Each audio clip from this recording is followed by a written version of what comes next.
जय गुरुजी। स्वागत है आपका गुरुजी सत्संग विद गौरव प्राची में।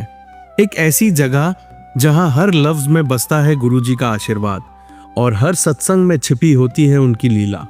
ये सत्संग सिर्फ सुनने के लिए नहीं, महसूस करने के लिए है, क्योंकि जब गुरुजी बोलते थे तो सिर्फ कान नहीं, दिल सुनता था।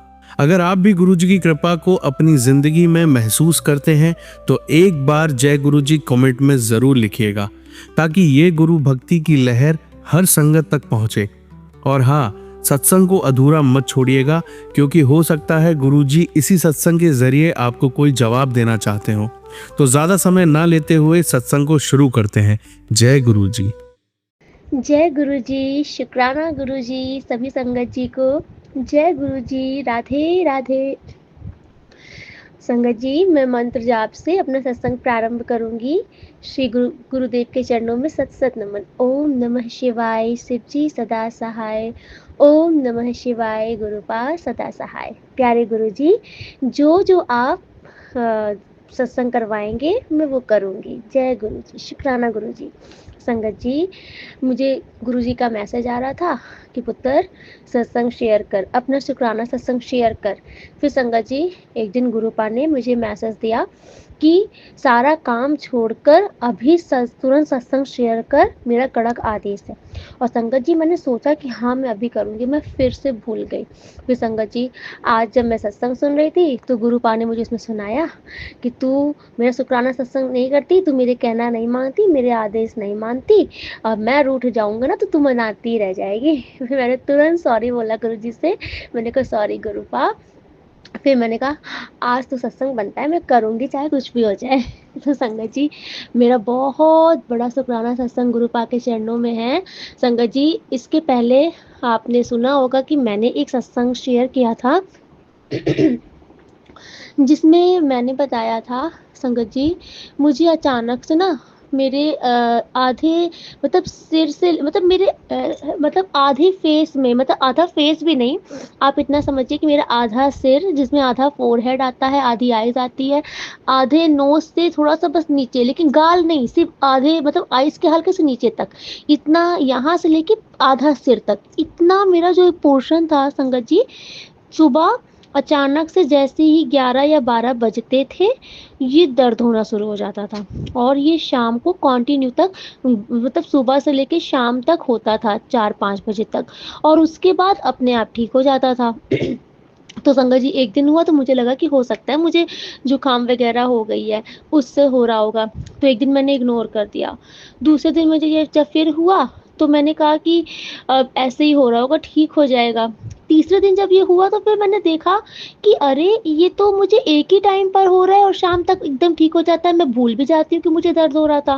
फिर संगत जी, मुझे ऐसे ही 3-4 दिन जब हुआ, फिर एक दिन मैंने टाइम देखा तो एग्जैक्ट मुझे शायद आई थिंक 12 बजे, दो मतलब जैसे कि दो दिन के 12 बजते हैं, वैसे ही ये दर्द मेरा धीमे धीमे से जोर से, मतलब धीमे धीमे होने लग जाता था और शाम तक होता ही रहता था।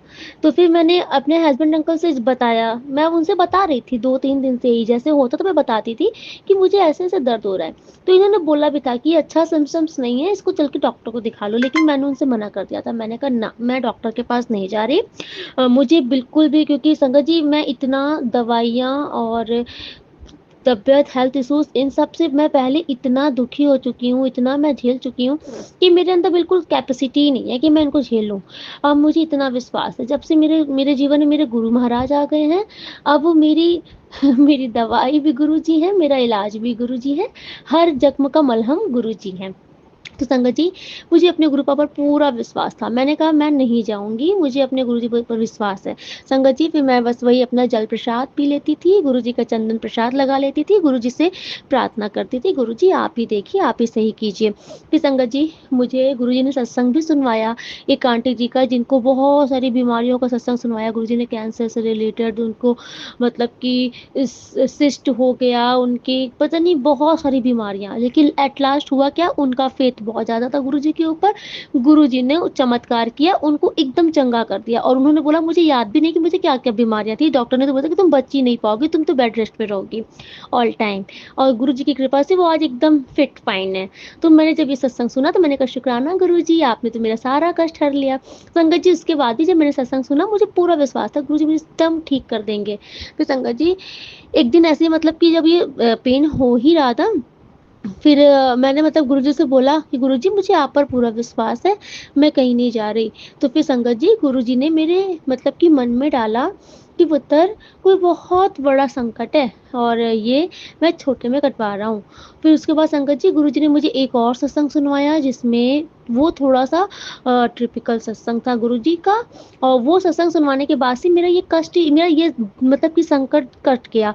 संकट जी देखिए हम लोग जो सोचते हैं ना कि ये नेगेटिव सत्संग है और या फिर बहुत नेगेटिविटी क्रिएट कर रहा है, ऐसा कुछ नहीं होता है। लेकिन संगत जी अब मैं बता रही हूँ, मैंने एक सत्संग सुना जिसमें एक आंटी जी बता रही थी कि उनको ऐसा लगा कि उनके वो मतलब पूजा कर रहे थे, मंदिर में थे, कहाँ थे मुझे ये ध्यान नहीं एग्ज़ैक्टली बट उन्होंने बताया कि उनको ऐसा हुआ कि जैसे उनके मुँह से कोई आत्मा प्रवेश कर गई और उनकी पूरी बॉडी में शिवरिंग होने लग गई।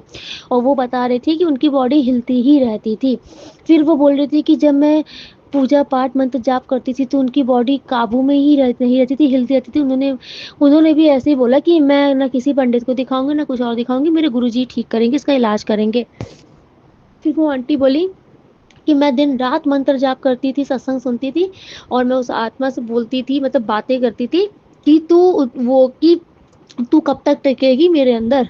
क्योंकि मैं इतना गुरुजी में लीन रहती थी, मैं इतना सत्संग सुनती थी, सारा दिन तो मैं सत्संग सुनती थी, सारा दिन मंत्र जाप करती थी, जल प्रसाद पीती थी। वो भी परेशान हो गई कि मैं कहाँ पे आके फँस गई, अंत में उससे जाना ही पड़ा। गुरुपा ने उसको हटा दिया मेरे शरीर से और मैं एकदम ठीक हो गई। तो फिर मैंने कहा कि गुरुजी सत्संग सुनवा रहे हैं, तो कुछ तो दिक्कत होगी और ये गुरुजी ने सुनवाया है तो गुरुजी जाने। और संगत जी उस सत्संग के बाद से मुझे याद है कि मुझे वो जो मेरे सिर पे पेन होता था 3-4 दिन 4-5 दिन कंटिन्यू जो हुआ था, उस सत्संग के बाद से ना मेरा वो दर्द ही गायब हो गया। जो संकट था गुरुजी ने सत्संग सुनवा के गुरुजी वाक़ई काट देते हैं और संगत जी कौन-सा संकट हमारे ऊपर क्या है, क्या नहीं है, गुरुजी को सब पता होता है और गुरुजी क्या सुना के, क्या बता के, क्या कटवा देते हैं, वो गुरुजी की महिमा कोई नहीं जान सकता। अनंतम शुक्राना गुरुजी, आपने मेरा बहुत बड़ा संकट टाला है। मुझे पता था गुरुजी क्योंकि ये जो हो रहा था ना, वो डर तो सबको लगेगा, लेकिन अब हम लोग तो गुरुजी के संगत हो गए हैं, गुरुजी के बच्चे हैं, तो हम लोग को विश्वास है अपने गुरुपा पर। तो संगत जी ये मेरा बहुत बड़ा शुक्राना सत्संग है गुरुपा के चरणों में। शुक्राना गुरुजी, अनंतम शुक्राना गुरुजी। और संगत जी मेरा एक सत्संग और है, मुझे याद नहीं आ रहा है मैंने इसे बताया कि नहीं बताया। आई थिंक शायद मैंने शेयर कर चुकी हूँ, पर पता नहीं क्यों गुरुजी मुझे ऐसा लग रहा है कि फिर से बोल रहे हैं कि मैं इसको शेयर करूँ। संगत जी मेरे पास मतलब मैसेज बार-बार आता था कि पुत्र तेरे घर पे हड्डी है, इसको हटा दे, ये नेगेटिविटी क्रिएट कर रही है तेरे। तो संगत जी देखिए जब गुरुजी कुछ बोलते हैं ना, तो ज़रूरी नहीं है कि आपको उसी जगह पर मिले। वो कहीं न कहीं कुछ तो होगा या फिर तो आप गुरुजी के आगे सरेंडर कर दीजिए। आप अगर अपनी तरफ से कोशिश कर रहे हैं, आपको नहीं मिल रही है, तो आप बोल दीजिए गुरुजी आप इसे देखिए या तो मेरे सामने ला दीजिए या फिर इसको जला के भस्म कर दीजिए। संगत जी गुरुजी वाक़ई बात करते हैं, क्योंकि इसके पहले भी बहुत बार ऐसा हुआ है कि जो चीज़ें मुझे नहीं मिली तो मैंने कहा गुरुजी अब मैं आपको सौंपती हूँ। तो गुरुजी का मैसेज आता था कि पुत्र जा, मैंने उसे भस्म कर दिया जला के। और संगत जी एक बार तो ऐसा हुआ ही था कि मेरे साथ कुछ जैसे दिक्कत चल रही थी और मैं बाहर बैठी थी चेयर पे और गुरुजी ने मुझे सत्संग सुनवाया और सत्संग में ही गुरुजी ने किसी को बताया कि उनके घर में कोई नेगेटिविटी थी, गुरुजी ने उसको जलाकर भस्म किया और उनको प्रॉपर महक आ रही थी घर में जलने की। उन्होंने देखा भी जैसे कोई वायर जल रहा हो लेकिन उन्हें ढूँढा कहीं नहीं मिला। ऐसा कुछ मैं सुन रही थी और संगत जी विश्वास नहीं करेंगे मैं बाहर बैठ के सुन रही थी, उसी टाइम मुझे भी बहुत तेज़ से ऐसी स्मेल आई जैसे कोई चीज़ जल रही है। मैंने भी ढूँढी, कोशिश की लेकिन वो चीज़ मुझे मिली नहीं। तब मैं समझ गई कि कुछ तो था नेगेटिविटी, गुरुजी ने उसको जलाकर भस्म कर दिया। संगत जी ऐसे हमारे गुरुजी हैं कि वो हमें पता भी नहीं लगने देते कि हमारे आगे पीछे कितने बड़े क्या संकट चल रहे हैं, क्या है, क्या नहीं है। मेरे दाहिन दयाल सब काटते हैं। बहुत बड़ी से बड़ी विपत्ति से हमें अचानक से ऐसे मतलब यूँ प्यार से बाहर निकाल लाते हैं, हमें को तो पता भी नहीं होता संगत जी। अगर हमें पता चल जाए कि हमारे साथ क्या दिक्कतें हैं, तो शायद हम सर्वाइव ही नहीं कर पाएँ। और हमारे गुरुजी इतने प्यारे, वो जानते हैं कि हमारे बच्चे नहीं झेल पाएँगे, तो वो हमें बिना आगम किए ही उस समस्या से बाहर निकाल देते हैं। संगत जी, ऐसी बहुत सारी समस्याएँ हैं। संगत जी, मेरा मतलब आज जो-जो गुरुजी मुझे याद दिला रहे हैं, मैं सब बता रही हूँ। संगत जी, ऐसे ही ना नेटफ्लिक्स में एक मूवी आ रही थी, जो कि उसका नाम मुझे याद नहीं आ रहा है बिल्कुल भी, बट वो रियल स्टोरी थी, आई थिंक 90s की। और कौन-सी हीरा मंडी, ऐसे कुछ मूवी का नाम था। तो संगत जी, मेरी ना एक आदत है कि मुझे रियल लाइफ़ स्टोरीज़ सुनना पसंद है, देखना पसंद है, चाहे वो हॉरर हो, चाहे मूवीज़ हो। जैसे जोधा अकबर भी मैं बहुत देखती थी, तो ऐसे ही वो मूवी मैं देख रही थी संगत जी। अब मेरे साथ प्रॉब्लम ये है कि आई डोंट नो, मुझे मेरे साथ क्या है कि मैं शायद बहुत ओवर इमोशनल हूँ, या फिर मैं बहुत ज़्यादा उसको डीपली एनालाइज़ करती हूँ, सोचती हूँ। तो जो भी हो संगत जी, उस टाइम मेरा मतलब डेट्स चल रही थी, पीरियड्स चल रहे थे, तो मैं सोच रही थी कि ऐसे लेटी थी, मैंने सोचा कि ला मैं मूवीज़ देख लेती हूँ संगत जी। मैं वो मूवी देख रही थी, और मूवी देखते-देखते मतलब कि आप तो जानते हो उसमें पार्ट्स में मूवीज़ रहती हैं। अब मैं उसको कम से कम काफ़ी एपिसोड, उस मूवी के काफ़ी पार्ट्स देखने लग गई, ऐसे करते-करते। मैं आराम से 3-4 घंटे मूवी देखती रह गई, क्योंकि मुझे कोई और काम था नहीं उस टाइम पर। और संगत जी, जब गुरुजी मुझसे बोलते हैं ना, मैं तेरी ऐश करवा रहा हूँ, तब गुरुजी ऐसे ही मुझे मूवीज़ वगैरह दिखलाते हैं। चाहे मैं कहीं पर भी बहुत आराम फरमाती हूँ, जब गुरुजी बोल देते हैं, जा पुत्र तेरी ऐश है, मैं तुझे ऐश करवा रहा हूँ। जब वो ऐसा बोलते हैं, तब मैं वाक़ई बहुत ऐश करती हूँ, ऐसे लेट के आराम से मूवीज़ वगैरह देखने का मौका मिलता है मुझे। तो संगत जी, मैं मूवीज़ देख रही थी, और मेरे पास गुरुजी का ऐसे मैसेज आ रहा था कि पुत्र, ऐसे नेगेटिव चीज़ें नहीं देखनी चाहिए। मत मतलब कि ऐसे मतलब नेगेटिव चीज़ें ना देखनी नहीं चाहिए, ऐसे होता-वैता। लेकिन मैं नहीं वो कर रही थी। संगत जी, मैंने एक दिन देखा, दूसरे दिन भी देखा, और संगत जी, जिस दिन मैंने दूसरे दिन देखा, उसी दिन रात को मैंने सपने में देख लिया। और मैंने मतलब एक नेगेटिव वो विच, आप समझ लीजिए कोई, हाँ, मैं इन सबका नाम लेना पसंद नहीं करती, वो विच थी। और मैंने क्या देखा कि मैं किसी कहीं पर छत पर हूँ, और वो ऐसे दीवार पे ऐसे उल्टी सी लटक गई, ऐसे करके उल्टी सी लटक के चल रही थी, ऐसे वो से। उसके बाद मैं काफ़ी मतलब परेशान हो रही थी। फिर संगत जी, उसके बाद तुरंत गुरुजी का जो थंबनेल आने लग गया कि पुत्र, तेरे घर में अतृप्त आत्माएँ भटक रही हैं। हाँ, अतृप्त आत्माएँ भटक रही हैं। तब मुझे तुरंत याद आया, गुरुजी मुझे पहले मना कर दिया कि मत देख, मैंने देखा। उसके बाद मैंने सपने भी ऐसे उल्टे-पुल्टे देखे, और संगत जी, मैं यही देख रही थी कि मैं सपने में भी यही देख रही थी कि मैं टीवी देख रही हूँ, ऐसे मतलब कि, और टीवी से देखते-देखते उसमें से एक मतलब कि कोई ऐसे करके वो उल्टा-सा निकल के दीवार पे ऐसे करके वो लटक गई थी, तो ऐसे वैसे नीचे से बाल वैसे बड़े अजीब-सी, बहुत डरावनी-सी। और मैं अपने भाई से बोल रही हूँ, "अरे! ये क्या हो गया?" ये वो। तो फिर मुझे तुरंत मेरी जब नींद खुली, तो मैं डर गई। मैंने कहा कि अरे! ये तो गुरुजी मना कर रहे थे, मैं तो भी पागल कर देखे जा रही थी, मुझे इंटरेस्ट आ रहा था, और मैं परेशान हुई उसके बाद। फिर थंबनेल 2 बार सत्संग का थंबनेल मुझे ऐसा ही दिखाई पड़ा कि अतृप्त आत्माएँ, भटकती हुई आत्माएँ हैं, वो परेशान, मतलब कि वो तेरे घर पे आ गई हैं, ऐसे-वैसा। तो मैंने कहा, गुरुजी, आप तो मैं नहीं जानती, इनसे तो मैं नहीं निपट सकती, इनको तो आप ही देखो। फिर संगत जी, मैंने सपने में ही देखा कि मतलब ऐसे बड़ा अजीब-सा देखा कि वो ऐसे मतलब कि जैसे नहीं जैसे जो पहले से लोग आती थी नाचने-वाचने, तो वैसे मैंने देखा कि हम वहाँ पे बैठी हूँ, वो नाच रही है, फिर वो बड़े गंदे तरीके से नाचने लगी, तो मैंने उसको चप्पल से मारा। मैंने उसको बोला कि तुझे तमीज़ नहीं है, तू ऐसे नाच रही है, ऐसे करके मैंने उसको बोला, और फिर मैंने उसको चप्पलों से मारा, फिर वो भाग गई वहाँ से। फिर मैंने सत्संग में सपने में यही देखा कि वहाँ पर जो 2 तो कुछ मतलब औरतें टाइप, मतलब ऐसी थी, वो हो सकता है नेगेटिव लोग थे वो। तो वहाँ पर मैंने देखा कि कोई एक आदमी आया है, और उसने अपने हाथ में गुरु जी का लॉकेट दिखाया उन दोनों औरतों को। उनसे बोला, इन्हें पहचान वो आदमी ने उन दोनों औरतों से पूछा कि तुम इन्हें पहचानती हो? तो वो देखी गुरु जी का फ़ोटो, लॉकेट स्वरूप, तो कहती हैं, अरे! ये तो काशी विश्वनाथ वाले बाबा हैं। तो वो बोले कि हाँ, पहचान गई हो ना, तो अब चुपचाप चली जाओ। संगत जी, फिर जब मेरी नींद खुली, फिर मैंने कहा कि हाँ, मेरे गुरुबा ने तो भगा दिया, मुझे बचा लिया था। अंकल जी, तब से आज का टाइम है, मैं हॉरर चीज़ें देखती ही नहीं हूँ। इसके पहले भी संगत जी, मेरे साथ ये हुआ था, जब गुरुजी को मैं तब उस टाइम पे जुड़ी ज़रूरी नहीं थी। लेकिन संगत जी मेरे साथ ये हुआ था कि मैं जोधा अकबर देखती थी, मैं इतनी एडिक्टेड हो गई थी जोधा अकबर की कि अगर मैं किचन का काम करती रहूँ तो मेरा जोधा अकबर सीरियल चलना ही चलना है। मैं उस सीरियल को मतलब इतना डीपली उसमें अटैच हो गई थी उस सीरियल से संगत जी, आप विश्वास नहीं करोगे मुझे जोधा इतनी पसंद थी, इतनी पसंद आ गई थी जोधा कि मेरे मन में रहता था कि जोधा कैसी होगी, जोधा इतनी अच्छी, मतलब मैं हर टाइम जोधा की तारीफ़ें करती रहती थी। अब संगत जी एक दिन, अब आपको विश्वास नहीं होगा, मैंने सपने में क्या देखा कि एक लेडीज़ हैं, वो कहीं से मतलब उतरी और उन्होंने जैसे जो पहले के लोग मुस्लिम लेडीज़ें नहीं पहनती थी, मतलब सुंदर सा पोशाक तो था उनका, व्हाइट कलर का पहन रखा था उन्होंने, लेकिन जैसे वो नहीं अपने नाक से ऐसे करके जो हल्का सा मतलब ट्रांसपेरेंट सा जो कपड़ा ऐसे ढक के रखती थी। कुछ आप इतना समझ लीजिए वो जो वैसे जो बेली डांस करती हैं, बेली डांसर जो नहीं ऐसे मुँह पे लगाई रहती हैं कपड़ा सा, तो मैंने देखा कि एक कोई बग्घी से ऐसे मतलब वो लेडीज़ उतरी हैं व्हाइट कलर का और बहुत मतलब कि उनका आभा बहुत प्यारा है, बहुत सुंदर है वो।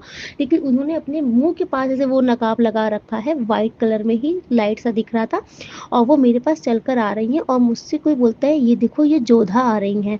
मैंने कहा, "अरे! ये जोधा है, ये तो बड़ी सुंदर है।" और फिर मेरे बगल में कोई खड़ा था तो उन्होंने बोला, "अरे! ये तो विच है।" तो मतलब विच मीन्स मतलब ये तो चुड़ैल है। तो जोधा ने उनकी तरफ देखा, जिन्होंने ये शब्द बोला कि ये चुड़ैल है। तो जोधा ने उनकी तरफ देखा और उनको आँखों से इशारा करके मना किया कि नहीं मुझे चुड़ैल मत बोलो। उनको इशारे से मना किया। फिर मैंने मतलब जोधा को ऐसे देखा, फिर मेरी नींद खुल गई। तो मैं बहुत खुश हुई। आप संगत जी आप विश्वास नहीं करोगे, उसी सीरियल में एक बड़ा डरावना सा एक सीन था जिसमें अकबर ने महामंगा के बेटा को छत से रिपीट एंड रिपीट तब तक फेंका, गिराया जब तक वो मर नहीं गया। और उसमें क्या था कि उसके बेटे ने छल किया था, अकबर का मतलब राज हड़पने के लिए अकबर को मारने की प्लानिंग की थी और वो दुश्मनों से मिल गया था। जब अकबर को इस बात का पता चल गया तो फिर उसने उसको सज़ा के रूप में यही सज़ा सुनाई कि इसको छत से तब तक गिराओ, मतलब छत से ज़मीन पर तब तक फेंको ऊपर से नीचे जब तक ये मर नहीं जाए। इतनी दर्दनाक मौत दी थी उसको अकबर ने।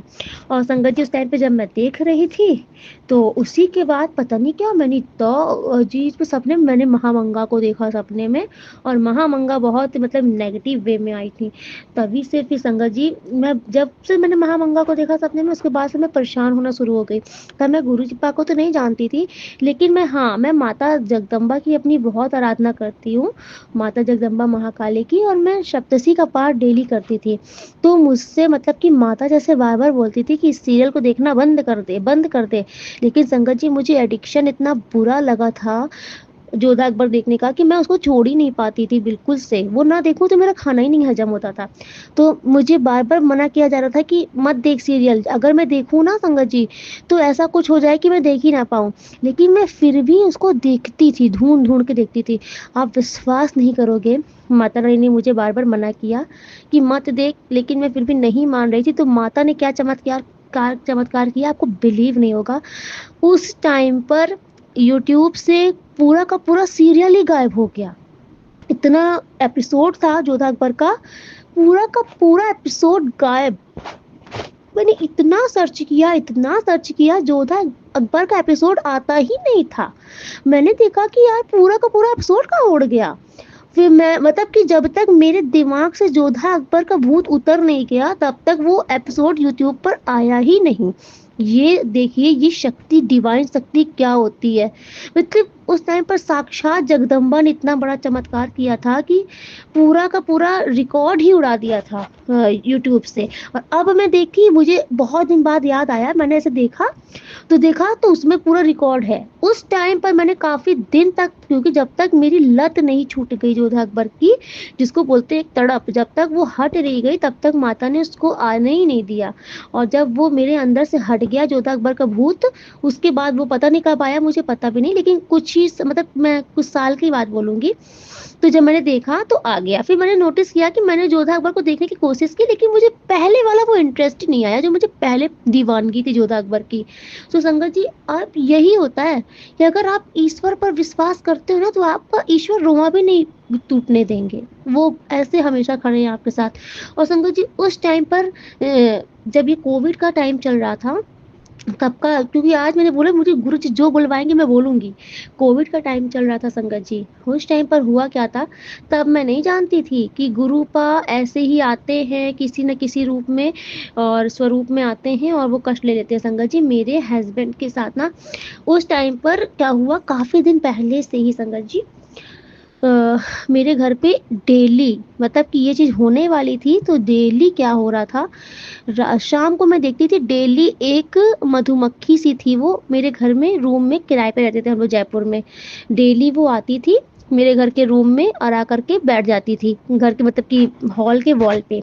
मैं डेली देखती थी कि एक मधुमक्खी आती है, शांति से बैठ जाती है, और जब मैं सुबह नहा धो के जब मंदिर में पूजा करती हूँ तो वो मुझे मंदिर में ही मरी मिलती है। मुझे ये समझ ही नहीं आता था कि ये क्या चक्कर चल रहा है। रोज मैं देखती थी कि एक मधुमक्खी शाम होते ही आ जाती थी मेरे घर पे, रोज नियम से बैठ जाती थी, और रोज जब मैं सुबह नहा धो के जैसे मंदिर की सफाई करती थी माता का, वहां पे जैसे साफ करती थी, मुझे दिखती थी कोने पे वही मधुमक्खी मरी मिटती थी। अब उस टाइम पर मुझे समझ नहीं आ रहा, अब मुझे ऐसा लगता है कि हो सकता है क्योंकि मैं महादेव की पूजा भी शुरुआत से ही करती हूँ, मैं शिव पुराण शुरुआत से पढ़ती थी, इधर भी नहीं पढ़ पा रही हूँ, गुरु जी का रोज आदेश आता है कि पढ़ना शुरू कर दे फिर से। तो वो तब मुझे ऐसा लगता है, और उसी के बाद क्योंकि संगत जी मेरे हस्बैंड की इतनी बुरी तबीयत खराब हुई थी, इतनी बुरी तबीयत खराब हुई थी, और मुझे तो क्या था कि मुझे एहसास ही नहीं था कि इनकी इतनी तबीयत खराब हो रही है। वो तो कोविड इनको हुआ था, और जब इनको लगा कि जब ये सीढ़ी नहीं चढ़ पा रहे थे, सीढ़ी चढ़ के मतलब हाँफने लग गए, तब इनको ऐसा लगा कि हो सकता है मुझे बहुत ही ज़्यादा मैं सीरियस हो रहा हूँ। तो संगत जी हम लोग रातों रात वहाँ से इंस्टेंट गाड़ी बुक करके हम लोग भाग करके जयपुर से अपने, मतलब मैं इन लॉज के यहाँ वहाँ से आई, और जब हम लोग संगत जी आए ना, तो मुझे ऐसा लगा कि हो सकता है इतनी, मुझे ये नहीं था कि इनकी इतनी मतलब सीरियस हालत हो रही होगी। संगत जी वहाँ से जब मैं आई जयपुर से यहाँ पर अपने ससुराल में, तो इनका ये था कि इनका इतना ज़्यादा कोविड बढ़ता ही जा रहा था कि जिसकी कोई हद नहीं थी संगत जी। अब उसके बाद संगत जी उस टाइम पर क्या हुआ कि इनका मतलब ना दवाई सूट कर रही थी, ना कुछ सूट कर रहा था, बहुत बुरा हाल हो रहा था। फिर वहाँ पर लेकिन ये था कि मुझे विश्वास पूरा था कि भगवान कुछ होने नहीं देंगे। अब संगत जी लेकिन मुझे उस टाइम पर समझ नहीं आ रहा है कि मेरे दिमाग में पता नहीं क्या था कि मुझे पता नहीं क्या था, मुझे ऐसा लगता था कि जी इनको कुछ होगा ही नहीं, ये एकदम ठीक हो जाएँगे, ठीक हो जाएँगे बस। और संगत जी लेकिन मेरा दिमाग तब खराब हुआ जब मेरे मतलब कि हस्बैंड अंकल को आईसीयू वार्ड में रखा गया था वहाँ पर, और जब इनको किसी को देखने नहीं जाने दिया जा रहा था, तो मेरे भैया आए हुए थे, तो मैंने, तो मुझे मतलब कोई बताता नहीं था, सब बोलते थे हाँ ठीक है, ठीक है, ठीक है, लेकिन मेरा मन जब बहुत घबराया क्योंकि मुझे डेली उल्टे-पुल्टे सपने आ रहे थे, डेली। तो जब मैंने अपने भैया, मेरे भैया आए हुए थे दिल्ली से, तो मैंने उस तब मुझे ऐसा डाउट हुआ कि मेरे भैया कोविड में दिल्ली से आए देखने, कुछ तो बात है। फिर मैंने जिद पकड़ ली, मैंने कहा नहीं, आज तो मैं जाकर रहूँगी, और मेरे घर वाले मुझे बता नहीं रहे थे कि ये परेशान होएगी, क्योंकि मुझे भी कोविड पॉज़िटिव पॉज़िटिव हुआ था, मुझे भी क्वारंटाइन कर दिया गया था, मैं ऊपर के पोर्शन में अकेले थी। अब संगत जी आप सोच नहीं सकते, मुझे डेली इतने डरावने सपने आते थे, रात में मुझे इतना कोई डराता था, मैं इतना डरती थी, लेकिन मैं क्वारंटाइन थी, मैं ऊपर अकेले लाइट जला के पूरे कमरे की सोती थी। मैं क्या ही बताऊँ उस सीन को संगत जी। और फिर उसके बाद क्या था, जब मैंने अपने भैया के पास मैं ज़िद करने लगी कि नहीं मुझे लेके चलो, मैं रोने जब लग गई तो मेरे भैया ने बोला कि नहीं इसको लेके चलो। संगत जी जब मैं वहाँ पर गई, मैंने देखा लोग, मतलब कि जाने से पहले ना उनको ड्रेस दिया जाता था, कुछ पहनने के लिए दिया जाता था। उसको जब मैं पहन-वहन के जब गई, अपने हस्बैंड अंकल के पास गई, जब मैंने उनकी हालत देखी, बेड पे जा कर के देखी संगत जी, तब जैसे मुझे ऐसा लगा, अरे! ये इतनी सीरियस है और मुझे कुछ एहसास ही नहीं। संगत जी उसी टाइम पर मेरा तो मतलब दिमाग ही काम करना बंद कर दिया। मैंने वहीं पर खड़े होकर के माता जगदम्बा का दुर्गा कवच पढ़ के पूरे अपने संगत जी हस्बैंड अंकल के बेड पे पूरा दुर्गा कवच पढ़ के माता का नाम लेके पूरा बंधन सा बांधा। मैंने कहा माता मैं नहीं कर रही हूँ, आप ही कर रही हूँ, पहले बंधन लगाओ इनके बेड पे पूरा, और आपको रक्षा करनी है माई। मैं उनका मैंने दुर्गा कवच का पाठ करके जब मैं आई, और मैंने अपने हस्बैंड से बोल करके आई कि आप डेली दुर्गा कवच का पाठ सुनो यहाँ पर। संगत जी फिर जब मैं घर आई ना, मुझे तो तभी से मेरा दिमाग ना जैसे ऐसा ठनका, मुझे ऐसा लगा कि नहीं अब तो मुझे कुछ करना पड़ेगा। फिर संगत जी मैंने माता के आगे ये संकल्प लिया कि हे माँ जगदम्बा, जब तक मेरे हस्बैंड घर सही सलामत नहीं आ जाते तब तक मैं आपका वो दुर्गा सप्तशी का पूरा 13 अध्याय नित्य प्रतिदिन पढ़ूंगी। और संगत जी मैंने ये संकल्प उठाया और मेरी महामाई ने मेरा ये संकल्प पूरा भी कराया। संगत जी मैं सुबह उठ जाती थी और मुझे 2.5 से 3 घंटे डेली लगते थे। मैं डेली, क्योंकि ऊपर पूजा के लिए मतलब ऊपर मंदिर तो था नहीं, सामने कैलेंडर था, कैलेंडर में मैं माता रानी की फोटो देख के नीचे एक पाटा लगाती थी, वहीं पे दीपक जलाती थी। फल फ्रूट खूब आता था क्योंकि मतलब कि इसमें फ्रूट तो खिलाते थे, फ्रूट का जूस वगैरह, तो फ्रूट वगैरह मैं उनको चढ़ाती थी, डेली दीपक जलाती थी और माता के सामने डेली 1 ग्लास गंगा जल रखती थी और माता से अरदास करती थी कि माँ अब आपको ही मेरे सुहाग की रक्षा करनी है। संगत जी मैं दुर्गा सप्तशी का पूरा पाठ करती थी और वो जल को ब्लेस करवाती थी माँ जगदम्बा के आगे, और फिर मैं अपने मतलब जेठानी के पास भिजवाती थी, बोलती थी कि इसको मेरे हस्बैंड अंकल के पास ये जल भिजवा देना। संगत जी वो जल वो जब पीने लगे उन्होंने खुद बोला कि हाँ मुझे फर्क लग रहा है, तो वो खुद बोलते थे कि जल जल भेजे हो, तो वो जल मंगा के पीते थे। और संगत जी मैंने ये संकल्प, मैं क्या कर रही थी, मेरी तो औकात ही नहीं कि मैं कर लूँ, वो तो माँ करवा रही थी। और संगत जी मैं मतलब कि डेली सप्तशी का पाठ करती थी। फिर हनुमान जी मतलब कि बालाजी महाराज की पोस्टर लगी थी मेरे कमरे में, क्योंकि मैं रात में बहुत, मुझे डर, इतना वो बुरा टाइम था कि मैं डर रही थी, बहुत बुरा बुरा सपना आ रहा था। और जब मुझे सपना आया तो मैं उठ जाऊँ। ऐसे ही संगत जी मैंने सुबह बहुत बुरा सपना देख लिया, सुबह उठती मेरी नज़र हनुमान जी के पोस्टर पर पड़ी और वो संगत जी मैं बजरंगबली बाबा को देख के उसी टाइम पर बहुत रोने लगी, बहुत रोने लगी। मैंने कहा बाबा मुझसे कुछ भी गलती हो गई हो मुझे माफ़ करना, लेकिन मेरे मेरे सुहाग मुझे वापस चाहिए, मुझे मेरे पति चाहिए। मैंने बाबा के आगे संगत जी बहुत रोई, बहुत रोई, बहुत रोई। आप विश्वास नहीं करोगे संगत जी, बाबा ने मेरे मन में डाला कि दिल्ली वाले पंडित जो हैं उनके पास फ़ोन मिला। संगत जी दिल्ली वाले हमारे एक पंडित जी हैं, वो देखते सुनते भी हैं, ज्योतिष भी बहुत बड़े हैं, लेकिन वो देखते सुनते भी हैं। और मैं उनको बिल्कुल से भूल चुकी थी, लेकिन मेरे बाबा ने मुझे मन में डाला कि दिल्ली वाले पंडित को फ़ोन मिला। संगत जी मैं तुरंत मैंने मतलब कि उनके पास फ़ोन मिलाई। मुझे ऐसे दोपहर को याद आया, मैंने तुरंत उनके पास फ़ोन मिलाया 10-11 बजे के बीच। फिर मैं, और संगत जी वो ना जल्दी फ़ोन उठाते नहीं है किसी का, लेकिन ये था कि वो बाबा के बहुत बड़े भक्त हैं, बजरंगबली बाबा के, नीमकरोली बाबा के बहुत बड़े भक्त हैं। और जैसे मैंने उनका फ़ोन उठाया, उन्होंने फटाक से मेरा फ़ोन रिसीव किया और मैंने उनसे बोला, मैंने कहा पंडित जी ऐसी-ऐसी बात हो गई है, दवाइयाँ लग नहीं रही हैं और उनकी हालत दिन पे दिन मतलब कि मुझे सुधार नहीं दिख रहा है। तो पंडित जी ने बोला अच्छा ठीक है। उन्होंने तुरंत ही मुझसे मतलब, क्योंकि संगत जी उन्होंने तुरंत ही बोला डेट ऑफ बर्थ वगैरह बताओ, मैंने सब कुछ बताया, उन्होंने तुरंत फटाफट देखा। और संगत जी वो बताएं, वो ऐसे पंडित हैं कि वो जल्दी ये सब फालतू बातें नहीं बोलते, लेकिन उन्होंने जब फर्स्ट टाइम अपने मुंह से बोला कि इनके ऊपर टोना कराया गया है इसीलिए दवाइयाँ लग नहीं रही हैं, किसी ने कोविड मतलब कोरोना के नाम ले करके इसी में अपना भी काम किया है, टोना कराया गया है। लेकिन वो ये सब नहीं बोलते कि कौन कराया, लड़ाइयाँ नहीं करवाते, और वो बहुत सच्चे हैं, क्योंकि मैंने आज तक उनके मुंह से नहीं सुना कि वो खराब है या ये वो ऐसा करता है वैसा करता है, कुछ नहीं। संगत जी वो बहुत सत्यवादी इंसान है, और जब उन्होंने ऐसा बोला तो ये 100% था कि टोना कराया गया था मेरे पति के ऊपर, और किसी ने गंदगी की थी। क्या ही बोले कि मतलब उनका काम भी हो जाए और कोविड का नाम भी रहे। तो संगत जी उस टाइम पर, क्योंकि पूजा पाठ रहता है और पूजा पाठ अपने ही पैसे से कराना चाहिए, तो उन्होंने बोला कि देखिए खर्चा लगेगा, मैं अभी के अभी इनके नाम से पूजा करने जाप पे बैठ रहा हूँ, मैं पूजा कर रहा हूँ, सामग्री जो लगेगी उसके लिए 5,000 तक का सामान लगेगा। और संगत जी वो 1 रुपये फालतू नहीं लेते, ना वो ठग वीर है, मैं ये तरह तो दावे से बोल सकती हूँ। तो फिर उस टाइम पर संगत जी देखिए मैंने मतलब कि अपने भैया से बोला, क्योंकि मेरे पास इतने पैसे थे नहीं, मैंने अपने भैया से बोला और भैया के पैसे मुझे दिए और वो पैसा फंस गया, पता नहीं कैसे उनके पास गया ही नहीं, वॉलेट में चला गया, क्या हो गया मुझे इतना आता नहीं था। फिर मैंने अपने एक छोटे देवर हैं उनसे बोला कि भैया ऐसी ऐसी बात है। फिर उन्होंने पंडित जी का नंबर लिया, डायरेक्ट बोला मैं उनको कर देता हूँ। उन्होंने पंडित जी का नंबर लिया, पहले 1 रुपये डाला पंडित जी के पास, फिर बोले कि हाँ आ गया। फिर उन्हें 5,000 उनके पास डाला, वो फटाक से पंडित जी पूजा में बैठे। और फिर उसके बाद पंडित जी ने डेली अपडेट पूछा, मतलब पूछना शुरू किया कैसी हालत है, कैसी हालत है। और पंडित जी जब बोल देते थे कि आज ऑक्सीजन सिलेंडर इतना हो जाएगा, वाक़ई उस दिन का ऑक्सीजन सिलेंडर उतना हो जाता था, क्योंकि मैंने बोला ना कि वो बहुत बड़े तपस्वी हैं। और संगत जी आप सोचिए कैसे भगवान साथ देते हैं। हनुमान जी के आगे मैं रोई, उन्होंने मुझे तुरंत याद दिलाया कि दिल्ली वाले पंडित के पास फ़ोन मिला।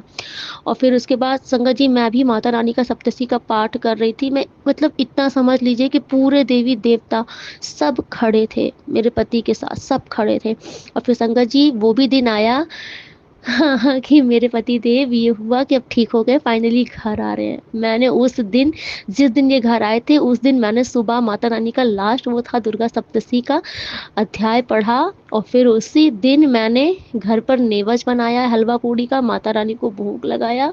और फिर संगत जी हमारा नया घर बना था, फिर हम लोग नए घर पर आए। और फिर हमने मतलब मैंने माता का बहुत शुक्राना किया, उनको नेवज का भोग लगाया, सब कुछ किया। फिर संगत जी हम लोग जब अयोध्या गए, वहाँ पर माता रानी का, वहाँ जगदम्बा माता का बहुत बड़ा मंदिर है, उन पर छवि रहती है माता की, बहुत कृपा करती है माता। तो वहाँ पर जब हम लोग जब जाते हैं अयोध्या तो उनका ज़रूर जाते हैं। अम्बा धाम है वो, वहाँ पर पड़ता है, गोरखपुर बस्ती में पड़ता है। हम लोग जब भी जाते हैं बस्ती में, वहाँ ज़रूर जाते हैं उनका दर्शन करने। इधर बीच नहीं जा पाए लेकिन जाएंगे ज़रूर। तो संगत जी मैंने ना उनके पास भी फ़ोन मिलाया था, पंडित जी के पास, तो उनके बेटे ने फ़ोन उठाया था। वो हमें दीदी बोलता है, जीजा बोलता है, इनको जीजा जी बोलता है। तो मैंने बताया कि भैया ऐसे ऐसे हाल हो गई है। तो उन्होंने बोला दीदी आप परेशान मत हो। उन्होंने बोला कि दीदी आप परेशान मत हो, आप माता रानी का 16 श्रृंगार मान, मतलब माता रानी का श्रृंगार का सामान मान दो कि मैं आपको माता श्रृंगार चढ़ाऊंगी, मेरे सुहाग की रक्षा करो, और भोले बाबा का रुद्राभिषेक मान दो। मैंने तुरंत मान दिया। और फिर उन वहाँ से वो वीडियो कॉल करके मेरे हस्बैंड अंकल को दर्शन भी कराया। और संगत जी जैसे माँ जगदम्बा का दर्शन कराए, वैसे ही जहाँ पर मेरे हस्बैंड एडमिट थे वहाँ से तुरंत इनका डिस्चार्ज हुआ। वो एक जगह मतलब कहीं पर रूम ही नहीं मिल रहा था संगत जी, अब इतना भागा दौड़ी थी। हम लोग भाग करके कहीं पर गए, वहाँ पे हॉस्पिटल में रूम पता किए, वहाँ पर ऑक्सीजन सिलेंडर, सब कुछ इंतजाम, माता का जैसे दर्शन हुआ वैसे सारा इंतजाम होता चला गया। और फिर संगत जी जब घर आए मेरे हस्बैंड, उस दिन बस ऐसा लगा कि ज़िंदगी आ गई। और फिर जब हम लोग वहाँ पर गए अयोध्या दर्शन करने, जैसे हमने, फिर मैंने कहा कि नहीं, मेरी माँ ने मुझे सुहाग लौटाया है, मैं उनको श्रृंगार का सामान मैं लेकर के जब गई माता को चढ़ाया। फिर मैंने पंडित जी को बताया वहाँ पर, तो कि ऐसे ऐसे हुआ था, माता ने ऐसे ऐसे रक्षा की है। तो उनके इस डील पर माता रहती हैं।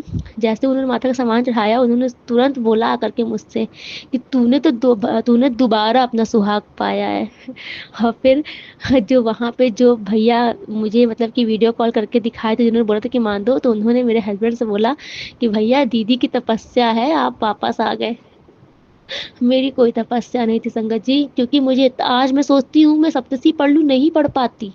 तो क्योंकि माता जानती है, वो हमेशा साथ हैं, बहुत साथ दिया है माता ने, बहुत साथ दिया है मेरा। धन्यवाद माँ जगदम्बा।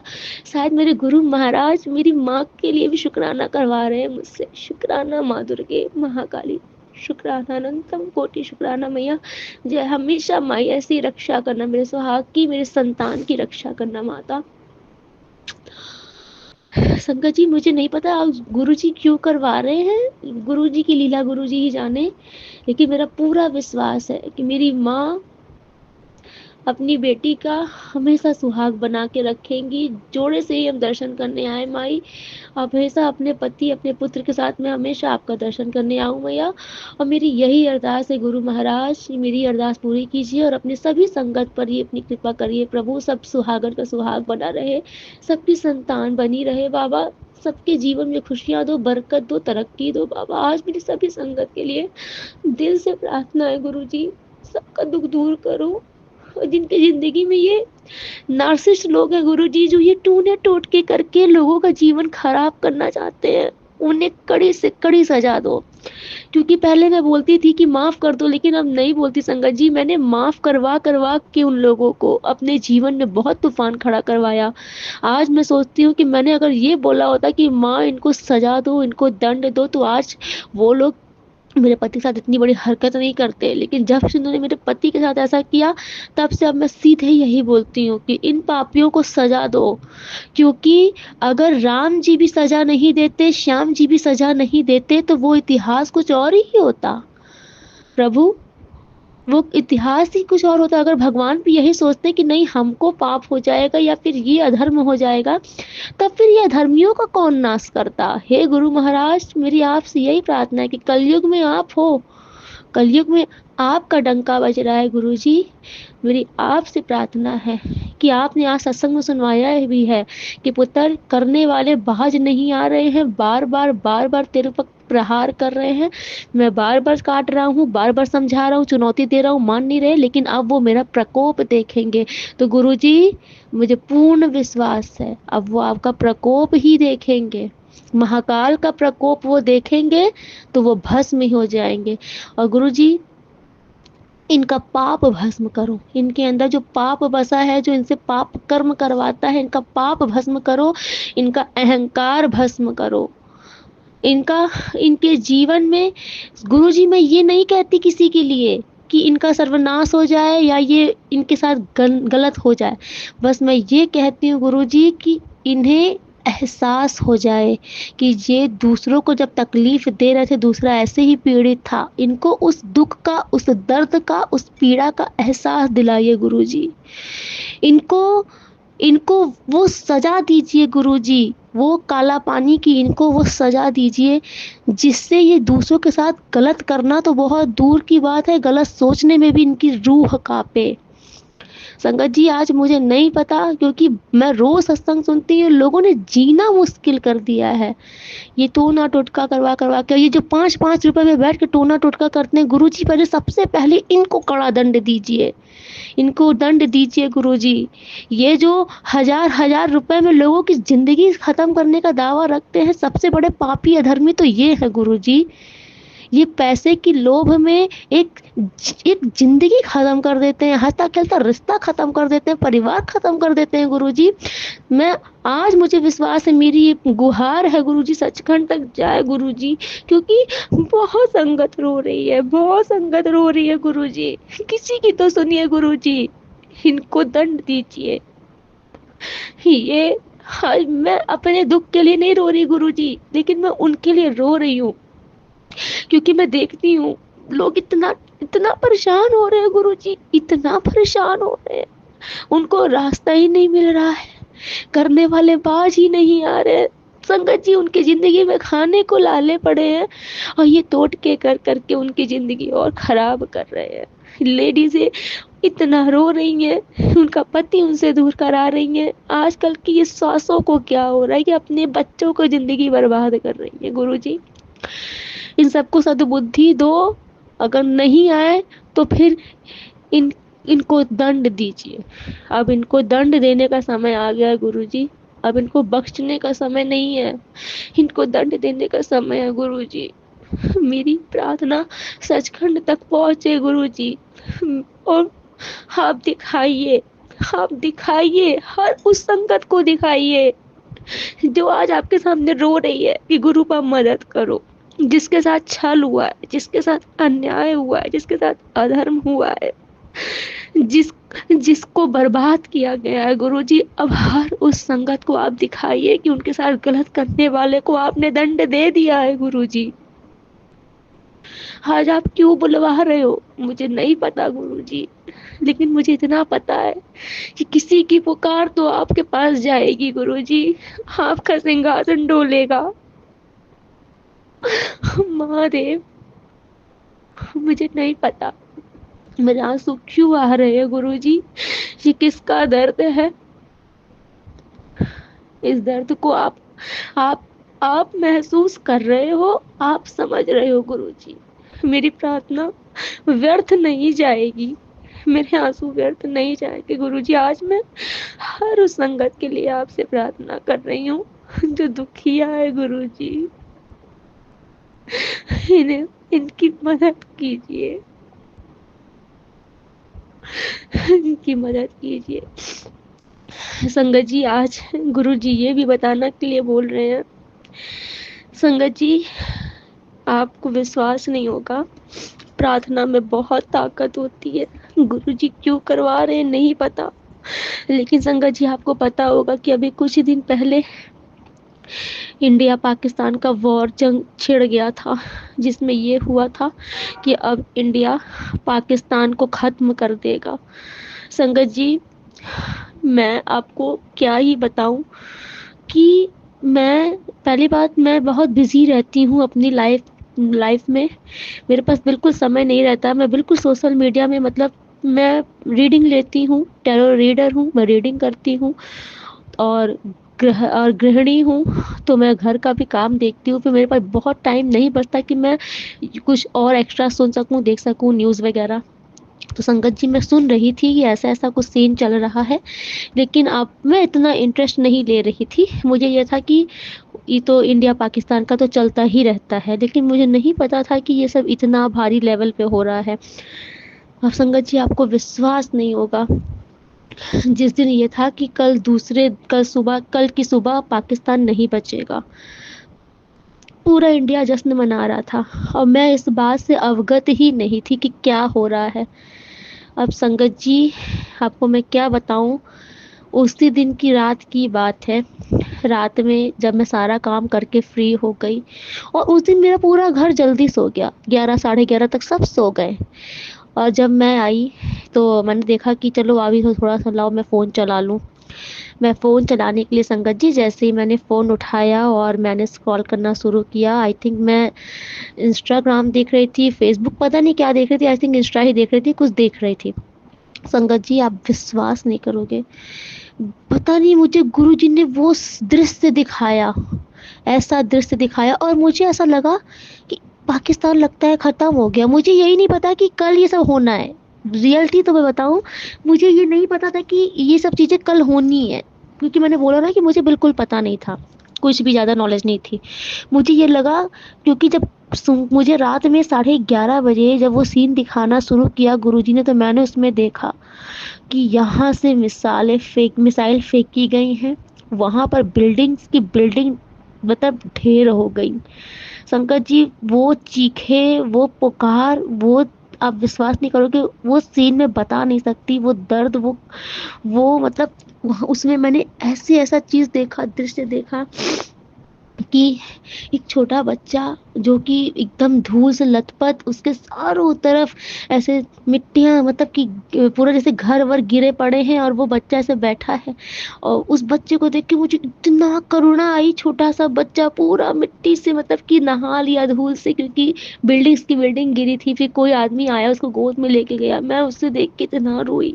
उसके बाद एक दृश्य गुरुजी ने दिखलाया कि हंसता खेलता परिवार था एक आदमी का, बीवी, दो बच्चे, उसके साथ उन वो सेल्फी खींच के डाली। फिर दूसरे दिन मैं देख रही हूँ कि उसने लिखा कि क्या मिला मेरा परिवार छीन करके।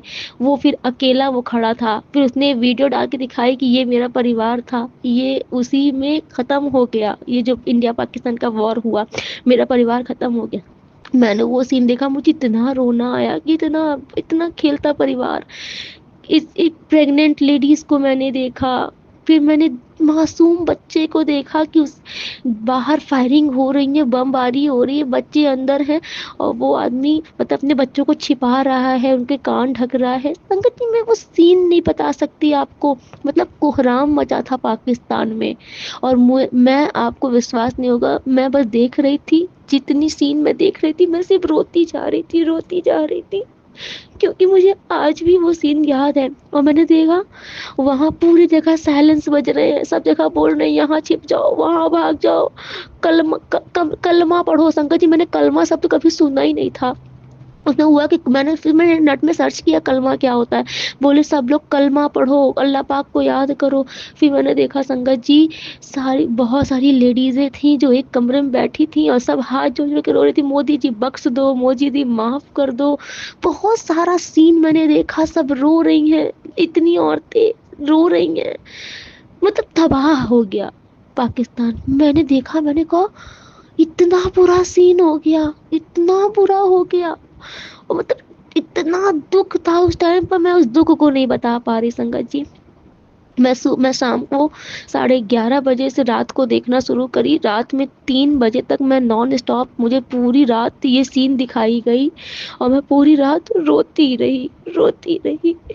मतलब मुझे, मैं उस दुख को नहीं बता सकती। संगत जी, मैं एक बात आप सबको बता रही हूँ यहाँ पर, हम, मेरे दिल में हिंदू मुस्लिम नहीं है, और मैं नहीं सब में पढ़ना चाहती हूँ। मैं एक इंसान हूँ। मैं, मेरे सामने अगर किसी को भी तकलीफ हो जाती है ना, मेरी मानवता जाग जाती है। मैं, चाहे वो हिंदू हो, चाहे वो मुस्लिम हो, मैं सबके लिए प्रार्थना करती हूँ। संगत जी, दूसरे दिन, मैं आपको सच बताऊं, दूसरे दिन सुबह 3 बजे मैं सोई हूँ रोते रोते, मेरी पूरी आंखें लाल थी। जब मैं सुबह सो करके उठी ना संगत जी, सबसे पहले मैंने अपने पति अंकल से पूछा। मैंने कहा, पाकिस्तान को उन लोग ने मार दिया, पाकिस्तान को खत्म कर दिया। इन्होंने तो मेरे हस्बैंड अंकल ने बोला, नहीं तो वो तो अब तो आज होगा। मैंने बोला, क्या? बोले, हाँ, कहीं वहां पे तो कुछ नहीं हुआ है, वो तो सिर्फ एक तो ऐसे मारे थे, क्योंकि वहां पे वो जहाँ पे वो सब अड्डा था उनका, नक्सलियों का, उसको उड़ाया था, उसकी फैमिली गई है। पूरे पाकिस्तान को कुछ नहीं हुआ, वो तो आज 5 बजे, मतलब कि वहां पे मिसाइल फेंका जाएगा, पाकिस्तान खत्म हो जाएगा। ये अंकल जी, मैं सच बोलूं तो मेरे हस्बैंड अंकल सब लोग जश्न मना रहे थे कि आज पाकिस्तान खत्म हो जाएगा, पूरा इंडिया जश्न मना रहा था। संगत जी, लेकिन मुझे पता नहीं मुझे गुरुजी ने क्यों दिखाया था, किस लिए दिखाया था। शायद गुरुजी को विश्वास, शायद गुरुजी को ये था कि ये दुआ करेगी। संगत जी, मैं सुबह जब नहाई, पूजा करी, संगत जी, मेरा मन बहुत दुखी था, बहुत दुखी था, क्योंकि मैंने जो सीन देखा है ना, जो दर्द देखा था, जो चीखें देखी थी, जो मासूम बच्चों को देखा था, वो मैं नहीं बता सकती, नहीं बता सकती वो मैं। संगत जी, मैं जब बस पूजा कर रही थी, मैं, हाँ, मतलब नहा धो के मंदिर गई, पूजा कर रही थी। मैं सच बोलूँ तो पूजा में मेरा मन नहीं लग रहा था, मेरे आंख से आंसू आ रहे थे। मेरे घर में मेहमान भी आए थे, लेकिन मैं माता रानी के सामने मैंने बस इतना बोला, माँ, आपसे आज मेरी यही अरदास है माँ, कि निर्दोष को सजा मत देना, जो दोषी है सजा उसको मिले, निर्दोष को मत देना। क्योंकि मुझे ये था कि आज तो जब जब सरकार ने ठान लिया है तो पाकिस्तान में तो मारेगी, मिसाइल फेंकेगी, पाकिस्तान को खत्म करेगी ही। तभी मैंने माँ से बोला कि माँ, वहां पर जो निर्दोष होंगे उनको आप बचा लेना, निर्दोष को सजा नहीं होनी चाहिए। संगत जी, मैंने ऐसे ही अपने माँ के आगे प्रार्थना की, मेरे आंसू नहीं रुक रहे थे। मैंने बहुत, मतलब मैं नहीं कंट्रोल कर पा रही थी, मैं अपनी माँ के आगे सिर्फ मतलब रोते रोते मैं पूजा कर रही थी। रोते रोते मैंने माँ से प्रार्थना की कि माँ, जो निर्दोष होगा उसे बचा लेना, दोषी को सजा देना। संगत जी, लेकिन माँ तो माँ होती है, और माँ के लिए सब बच्चे बराबर है। हाँ, ये हिंदू मुस्लिम हम ही करते हैं। माँ के लिए 5 उंगली बराबर है, एक भी उंगली में चोट लगेगी, चोट माँ को ही लगेगी। माँ के लिए सब बच्चे बराबर है। संगत जी, आप विश्वास नहीं करोगे, शाम को 5 बजे, जैसे जैसे शाम हो रही थी, मेरा दिल बैठ रहा था, और शाम को ये खबर आई कि युद्ध खत्म हो गया। शाम को ये जब न्यूज आई, अब युद्ध नहीं होगा, अमेरिका ने मना कर दिया, मिसाइल नहीं फेंकी जाएगी, वॉर नहीं होगा। संगत जी, मैं सच बोलूं तो मेरे हस्बैंड अंकल जान रहे थे कि ये रो रही है, ये प्रार्थना कर रही है। वो मुझसे थोड़ा गुस्सा भी हो गए थे इस चीज से, लेकिन मैं इतना जानती हूँ संगत जी, किसी भी निर्दोष को सजा नहीं मिलनी चाहिए, चाहे वो हिंदू हो, चाहे वो मुसलमान हो, चाहे वो पंजाबी हो, सिख हो, ईसाई हो, वो किसी भी धर्म का हो। लेकिन अगर वो निर्दोष है, अगर वो सिर्फ अपना जिंदगी जी रहा है, अपना बच्चा पाल रहा है, अपने जीवन को धर्म कर्म से जी रहा है, तो किसी को कोई हक नहीं किसी की जिंदगी खत्म करने का। मुझे नहीं पता मैंने क्या किया, मैंने सही किया कि मैंने गलत किया, लेकिन हाँ, आज मुझे इतना पता है कि मैंने एक माँ के आगे रोई थी, और मैं ये भी नहीं बोली कि उसे, उस देश को बचा लो, नहीं बोली। मैंने सिर्फ इतना कहा कि सिर्फ निर्दोष को बचाना, निर्दोष को बचाना माँ, निर्दोष को बचाना। अब मुझे नहीं पता संगत जी, आप लोग का क्या रिएक्शन है, मुझे नहीं पता।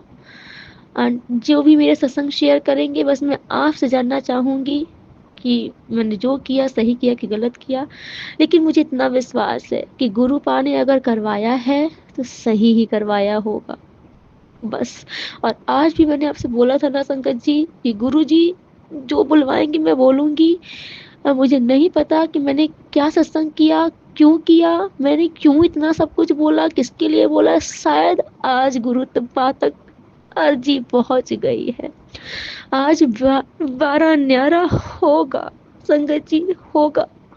जिन जिन के साथ इंसाफ नहीं हुआ है ना, अब वो तैयार हो जाए। आपको न्याय मिलने का समय आ गया है, आपको इंसाफ मिलेगा, गुरु जी देंगे, गुरु जी करेंगे, माँ करेंगी साक्षात खड़ी होकर के आपके साथ इंसाफ। मेरा आज का सत्संग इसीलिए है कि गुरु जी निर्दोष के साथ गलत मत होने देना, न्याय करना गुरु जी, इंसाफ करना गुरु जी। जय गुरु जी, शुक्राना गुरु जी। जय माँ आदिशक्ति जगदम्बे महाकाली, हर हर महादेव। सॉरी संगत जी, मुझे नहीं पता, मेरा मन बहुत भारी हो गया, बहुत। ये गुरु जी ही जाने संगत जी, जिन भी संगत के लिए है ये, उन तक गुरु जी स्वयं सत्संग पहुंचाएंगे। जिनके लिए ये मैसेज है, ये बहुत बड़ा शुक्राना सत्संग है, बहुत बड़ा सत्संग है संगत जी। जिन जिन के पास मेरा ये सत्संग जा रहा है, मेरी आप सबसे हाथ जोड़कर प्रार्थना है, इस सत्संग को बिल्कुल मत रोकिएगा। ये गुरुपा के आदेश से हो रहा है। जिनके भी पास ये सत्संग जा रहा है, आप सबसे अनुरोध है, ये सत्संग जरूर जरूर शेयर कीजिएगा। आज मैं अपनी वाणी को यही विराम देती हूँ, क्योंकि गुरु जी का सत्संग कभी विराम नहीं हो सकता। गुरु जी का सत्संग अनंत है, अथाह सागर है, इसमें गोते लगाओ और तर जाओ। जय गुरु जी, शुक्राना गुरु जी। आपने इस योग्य बनाया है, इतनी रहमत बख्शी है कि हम सत्संग करने वाले बने हैं। गुरु जी आपकी रहमत बरस रही है, इसलिए हम सत्संग कर रहे हैं, और उस पर भी बहुत बड़ी कृपा है कि हम शुक्राना सत्संग कर रहे हैं। जय गुरु जी, शुक्राना गुरु जी। बाकी जीवन में, जिंदगी में शिकायतें तो लगी रहती हैं मेरे मालिक, इन शिकायतों को बिना हमारे बताने से पहले ही आप दूर करो, और करते भी हो, इसके लिए भी अनंत कोटि शुक्राना। गुरु जी कहते हैं मुझे मंगो नहीं मनो, बस गुरु जी को मानो संगत जी, मानो। गुरु जी हैं, गुरु जी कहीं नहीं गए हैं। गुरु जी अपनी प्रचंड शक्तियों के साथ आज हम सबके साथ हैं, सबके साथ हैं संगत जी। हम सबको गुरु जी ने पिरो कर रखा है जतन से। हम उनकी प्रीसियस माला की प्रीसियस मोती हैं, हम उनकी मुट्ठी भर संगत हैं। आज जिनके पास सत्संग जा रहा है, आप विश्वास करो संगत जी, आप बहुत ही ब्लेस्ड हो। गुरु जी की मुट्ठी भर संगत में से एक हो, गुरु जी की प्रीसियस मोती की माला में से पिरोई हुई प्रीसियस मोती हो।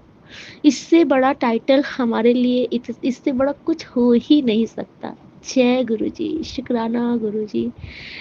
संगत जी, गुरु जी, मुझसे कहीं पर कोई भी गलती हो गई हो, मैं दिल से क्षमा मांगती हूँ गुरु जी। आपके श्री चरणों में भी मैं क्षमा मांगती हूँ। आवाहनम न जानामि न जानामि विसर्जनम पूजाम चैव न जानामि, क्षम्यताम परमेश्वर, क्षम्यताम परमेश्वरी, क्षम्यताम गुरु महाराज। क्षमा प्रभु, क्षमा। कोई भी गलती, भूल चूक, अपराध के लिए क्षमा। मेरी वाणी के द्वारा किसी को आहत हुआ हो तो क्षमा। हर गुनाहों के लिए क्षमा मालिक, कृपा करो, करुणा करो। जय गुरु जी, शुक्राना गुरु जी। ओम नमः शिवाय, शिव जी सदा सहाय। ओम नमः शिवाय, गुरु जी सदा सहाय। अनंतम शुक्राना मेरे मालिक, अनंतम शुक्राना। जय गुरु जी, शुक्राना गुरु जी, अनंतम अनंतम शुक्राना गुरु जी। ओम नमः शिवाय, शिव जी सदा सहाय। ओम नमः शिवाय, गुरुपाद सदा सहाय। संगत जी, मैं गुरु जी की बेटी दिल्ली से बोल रही हूँ। संगत जी, गुरुपा जी का मैसेज मुझे बार बार आ रहा है कि कुड़िए तेरा सत्संग पेंडिंग है, और अभी तुरंत आया मैसेज कि तुरंत शुक्राना सत्संग कर, तेरे ऊपर एक संकट आया है जिसे काटना है। और संगत जी हाँ, अभी मैं पूजा कर रही थी, मतलब संध्या दीपक जला रही थी, तो मेरा 3 बार दीपक बढ़ा मंदिर में। एक तो जो मैं मंदिर का दीपक था वो बढ़ा, फिर जो नीचे मैं लेकर के जा रही थी घर की दहलीज में जलाने के लिए दीपक वो बढ़ा।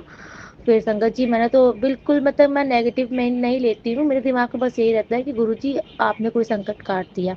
और अभी जैसे मैंने मतलब कि मैं रूम में आई तो मैंने देखा कि ऑटोमेटिक ही फ़ोन पे मैंने कुछ और चला रखा था, लेकिन गुरुजी का शब्द उसमें स्टार्ट था। तो मैंने फिर उसको थोड़ा-सा लाउड करके गुरुजी के पास ही रख दिया। और फिर अभी जब मैंने व्हाट्सएप खोला दूसरे फ़ोन पे तो देखा उसमें मैसेज आया था कि कुड़िए अभी की अभी तुरंत शुक्राना सत्संग कर, तेरे ऊपर बहुत बड़ा संकट आया है। और संकट जी एक सत्संग और था जो कि दोपहर को मैंने देखा था, उसमें लिखा था कि अकाल मृत्यु का कोई संकट है, काट तेरे परिवार में अकाल मृत्यु का योग का संकट बढ़ना है, उसे काटना है। संगत जी मैं वो सत्संग नहीं सुन पाई, उसके लिए क्षमा गुरुजी, आपसे बहुत-बहुत माफ़ी माँगती हूँ गुरुजी। बिल्कुल मेरे दिमाग से पता नहीं कैसे वो सत्संग कहाँ चला गया, मुझे नहीं मिला। लेकिन संगत जी मैं गुरुजी का शुक्राना करती हूँ, जो मेरा सत्संग पेंडिंग है। संगत जी देखिए, गुरुजी जब कोई भी चीज़ आपको बताएँ तो उस चीज़ को इग्नोर मत किया करिए, क्योंकि कहीं न कहीं वो चीज़ है, रियल में है। संगत जी गुरुजी का मेरे पास एक मतलब मैसेज आया, सॉरी सत्संग मैंने सुना। सत्संग में मैंने 2 सत्संग में सुना कि पुत्र तेरे घर पे हड्डी है और उस हड्डी से बहुत नेगेटिविटी आ रही है, उसको निकाल दे। तो मैंने सोचा कि ये तो इम्पॉसिबल है, हड्डी कहाँ से आएगी और आएगी भी तो कहाँ रखी होगी, वो तो दिखनी चाहिए जो भी है। तो मैं मतलब कि मैंने ना संगत जी इस सत्संग को मतलब थोड़ा-सा इस चीज़ को इग्नोर किया। मैंने कहा कि ठीक है, मौली वगैरह है और कुछ वगैरह जो कुछ है वो तो चलता है, मुझे हड्डी का तो नहीं समझ में आ रहा है कि कहीं हो सकती है। शंकर जी अगर गुरुजी आपसे बोल रहे हैं कि हड्डी है, अगर उन्होंने मान लीजिए सत्संग में आया कि तेरी अलमारी में है, तो किसी के घर में जो चीज़ें हैं अगर मान लीजिए वहाँ पर नहीं है, लेकिन कहीं न कहीं तो है। क्योंकि मैंने भी यही सोचा था कि मेरी अलमारी में तो आ ही नहीं सकती है। मैंने 2 बार सत्संग सुना, दोनों बार मैंने इस चीज़ को इग्नोर मारा। लेकिन संगत जी आपने विश्वास नहीं करोगे, गुरुजी ने मुझे सेवा दी है, मैं रोज़ सूर्यदेव को जल चढ़ाने जाती हूँ, तो रोज़ मैं पंछियों का दाना लेकर के जाती हूँ, जल लेकर के जाती हूँ। उसमें से 2 मुट्ठी मैं अपने हाथ से दाना डालती हूँ, 2 मुट्ठी अपने हस्बैंड अंकल के हाथ से डलवाती हूँ, क्योंकि मैं जानती हूँ वो डालेंगे नहीं। तो मैं उनसे भी मतलब कि उन्हीं के हाथ से 2 मुट्ठी उस कटोरी में डलवा लेती हूँ और अपने बच्चे के भी हाथ से उसको टच करवा देती हूँ। और फिर मैं जाती हूँ छत पे, पहले कबूतर को दाना डालती हूँ, जल डालती हूँ, फिर सूर्यदेव को जल चढ़ाती हूँ। शंकर जी अब उस दिन हुआ क्या कि मैं छत पर गई सूर्यदेव को जल चढ़ाने, कबूतर को दाना डालने। तो गुरुजी ने मेरे मन में डाला कि छत पे मतलब ऐसे फेंक करके फैला करके दाना मत डालो, उधर कॉर्नर पे जाओ और वहाँ पर एक मिठाई का डिब्बा सा पड़ा था। तो गुरुजी ने मन में डाला कि उस कॉर्नर पे जाओ, वो मिठाई का डिब्बा पड़ा है उसमें डालो। तो जब संगत जी मैं वहाँ पर गई, तो मैंने देखा कि हाँ ये ठीक है, क्योंकि बीट्स कर संगत जी मतलब कि कबूतर पूरे छत पे बीट फैला देते हैं तो वो गंदा लगता है। तो फिर वो एक कोने पे है डिब्बे में, वहीं पे संगत जी कबूतर खाते हैं, खा के उड़ जाते हैं, तो सफाई भी रहती है। तो मैंने सोचा कि हाँ ये तरीका सही है। मैं कॉर्नर पे गई और मैं डिब्बे में जैसे मैंने मतलब कि कबूतरों का दाना डाला, संगत जी वैसे ही जब ऊपर उठी तो ऊपर मुडेरी पे, मतलब जो बारजा होता है बारजे के साइड पे मुडेरी पे, संगत जी ये बिलीव नहीं करोगे, एक हड्डी पड़ी थी। और वो ऐसा लग रहा था कि शायद किसी जैसे कोई जानवर ने कोई मतलब कोई बड़े पंछी में खा करके बीट करी हो और वो हड्डी थी। तो मैंने जब बड़े पास से देखा तो मैंने देखा ये तो हड्डी है। फिर मुझे तुरंत गुरुजी का सत्संग याद आया। गुरुपा मुझसे 2 बार से बोल रहे हैं कि पुत्र तेरे घर में हड्डी है और वो नेगेटिविटी फैला रही है, उसको हटा दे। फिर मैंने कहा, फिर मुझे समझ में आया कि ओह! इसीलिए गुरुजी ने मुझसे कहा कि पुत्र कोने में जाके मतलब दाना डाल, क्योंकि संगत जी मैं ऐसे ही मतलब छत पे सामने से ही खड़े होके दाना फैला देती हूँ। ना मैं कोने में जाती, ना मुझे वो हड्डी दिखती और ना वो वहाँ से हटती, ना नेगेटिविटी हटती। तो संगत जी ऐसे हमारे गुरुपा है। और संगत जी मैंने गुरुजी से बोला था, मैंने कहा गुरुजी मुझे नहीं पता हड्डी कहाँ पर है, अगर जहाँ कहीं पर भी हो आप मुझे दिखा दो या आप उसे खुद हटा दो। तो देखिए संगत जी गुरुजी कितना सुनते हैं। मैंने उनसे ये अरदास लगाई और गुरुजी ने मुझे छत पर ले जा करके साइड में वहाँ पर दिखाई कि ये हड्डी है पुत्र। फिर संगत जी मैं सच बोलूँ तो मुझे बहुत डर लगता है मतलब इन सब चीज़ों से। तो फिर मैंने अपने हस्बैंड अंकल से बोला कि आप जा कर के उसको हटा दो। संगत जी अनंतम शुक्राना गुरुजी, आपका बहुत शुक्राना। और संगत जी मैं एक सत्संग और बताना चाहूँगी कि ये सत्संग तो गुरुजी मैं आपसे ये अरदास लगा रही हूँ कि गुरुजी आप ही देखिए ये क्या है संगत जी। मंगलवार का दिन था, ऐसे ही लाइट चली गई थी घर पे, तभी एक चमगादड़ हमारे घर के अंदर घुसी। अब वो चमगादड़ ही 100% मुझे लग रही थी, लेकिन मेरे हस्बैंड अंकल बोल रहे कि वो कोई चिड़िया थी, लेकिन मुझे 100% डाउट था कि वो चमगादड़ थी। अंधेरे में समझ नहीं आ रहा था। और वो चमगादड़ मेरे घर पे मतलब घुसी और वो मतलब कि वो भी खूब परेशान हो गई, कहीं उसको निकलने का रास्ता नहीं मिल रहा था। तो फिर वो मेरे मेरे सर से, मेरे हस्बैंड अंकल के सर से, मेरे बच्चे के सर, सबके सर मतलब सर से इधर उधर मतलब वो घूमती हुई गई। फिर संगत जी वो चमगादड़ मेरे कमरे के अंदर आ गई और वो सीन तो मुझे इतना डरावना लग रहा था, क्योंकि मैंने ना, मुझे अच्छे से याद है, मैंने गुरु पाक के पास अंधेरा था तो मैंने अपने मोबाइल का टॉर्च जला करके रख दिया था गुरु जी के सामने। अब संगत जी उस चमगादड़ को मैंने देखा कि वो मेरे कमरे में गोल गोल गोल गोल कंटिन्यू वो मतलब गोल गोल राउंड लगा रही थी। और जैसे कोई हाथ से घुमाता है गोल गोल ना, वैसे ही वो चमगादड़ कोई गोल गोल गोल गोल राउंड लगा रही थी। संगत जी मतलब उस चमगादड़ को देख करके उसका सीन ना, मुझे इतनी हिम्मत नहीं हुई कि मैं कमरे के अंदर जा करके पीछे मिरर वाला जो गेट है उसको खोल दूं ताकि वो बाहर निकल जाए। मेरी हिम्मत ही नहीं पड़ी, उसका वो दृश्य देख करके मुझे इतना डर लग रहा था और मैं इतना घबरा गई इसको देख करके। मैंने कहा क्या हो रहा है गुरुजी, आप ही देखो, ये मेरे मतलब कमरे में ये इतना राउंड लगा रही है और क्या ही बोलूं। फिर संगत जी फिर उसके बाद ना मैं जब भाग करके गई अपने हस्बैंड अंकल को बताने के लिए कि यार कुछ करो, ये बाहर नहीं निकल रही है, और जब मैं रिटर्न आई तो वो थी ही नहीं। अब मुझे यही समझ नहीं आ रहा कि वो कहाँ गई, कहाँ चली गई, गई कि नहीं गई नहीं पता। लेकिन संगत जी तब से मैं रात में देखती हूँ, पूरे दिन तो नहीं, रात में ना कंटिन्यू एक पंछी की आवाज़ आती रहती है, मतलब चींची चींची करके कुछ आती है। अब हम लोग परेशान हैं, समझ ही नहीं आ रहा है कि ये कहाँ से बोल रही है, कहाँ से ये मतलब कि चमगादड़ ही है, कोई बोल रहा है छछूंदर है, क्या है समझ नहीं आ रहा बिल्कुल भी। लेकिन रात में मैंने सुना है कंटिन्यू रात भर किसी एक पंछी की आवाज़ आती रहती है। संगत जी मुझे बिल्कुल समझ नहीं आ रहा है गुरुपा, मेरी आपसे हाथ जोड़ के अरदास है गुरु महाराज। मैं तो इतना जानती हूँ गुरुजी, ये तो पता है कि मैंने मतलब कि चमगादड़ शुभ नहीं मानती हूँ मैं, चमगादड़ बिल्कुल अच्छा पंछी नहीं है, चमगादड़ का आना बिल्कुल शुभता का प्रतीक नहीं है, बहुत अशुभ पंछी होता है। लेकिन मैंने गुरुजी मैं आज आपसे यही प्रार्थना करती हूँ गुरुपा, आप हमारे घर, आपका घर पे आपके सामने वो चमगादड़ आई गुरुजी। मेरे मन में बार बार यही आ रहा है कि वो जो गोल गोल घूम रही थी, आप ही उसको नचा करके पटके हो गुरुजी। वो कोई नेगेटिविटी आई थी, आपने उसको नचा करके पटका है और बलपूर्वक भगाया है गुरुजी। बस मैं यही समझ रही हूँ, क्योंकि वो ऐसा गोल गोल घूम रही थी जैसे वो अपने कंट्रोल में ही नहीं थी, वो ऐसे गोल गोल घूम रही थी जैसे कोई उसको गोल गोल नचा रहा हो, और उसके बाद वो नहीं दिखी। तो इसका मतलब गुरुजी कोई तो नेगेटिविटी थी जिसको गुरुजी ने नचा के पटक के ही खत्म किया है। अनंतम शुक्राना गुरुजी। बस मेरा ये जो विश्वास है ना गुरुजी, यही विश्वास बना रहे हमारे जीवन में। हर संकट का मुसीबत से आप ही रक्षा करने वाले हो गुरुजी, हमें आप पर पूरा विश्वास है। ये हमारा छोटा सा परिवार है, हमने आपके चरणों में सरेंडर किया है गुरुजी। हमें आप पर पूरा पूरा पूरा विश्वास है गुरुजी। और एक सत्संग और है गुरुजी, मैं उसे अभी मैं बाद में बताती हूँ गुरुजी, ये सत्संग बहुत लंबा हो जाएगा संगत जी। ओके, तो जय गुरुजी, शुक्राना गुरुजी, लव यू गुरुजी। आप हमेशा ऐसे अपने सभी संगत पर अपनी कृपा बरसाइए और हम पर भी अपनी कृपा बरसाइए, सदैव रक्षा कीजिए गुरुजी। ओम नमः शिवाय, शिव जी सदा सहाय। ओम नमः शिवाय, गुरु पर सदा सहाय। Love you Guruji.